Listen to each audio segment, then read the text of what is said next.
Naghahanap ka ba ng tripod? Share ko nga itong tripod na ginagamit ko. Nabili ko lang to sa online at talaga namang napakaganda niya. Napakadali lang niya gamitin. Pwede nga to kahit saan ilagay. Tapos kung gusto mong pagalawin yung cellphone mo, ayan, paikot-ikutin mo lang siya ng ganyan. Tapos kung gusto mo nakatayo yung cellphone mo, nakahiga o ayan, ayusin mo lang ng ganyan.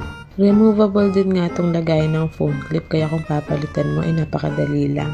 Kung halimbawa na ay nasira o gusto mo lagyan ng ring light, ganun.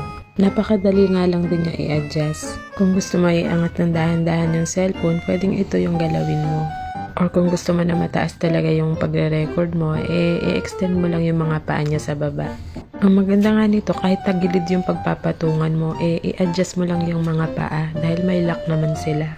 O diba, sobrang dali lang niyang gamitin. Ang dami ko rin kasing nababasang naghahanap ng ganito.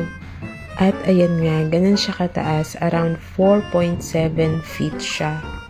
Ayan, maganda to, kaya check out yun ng mga mi.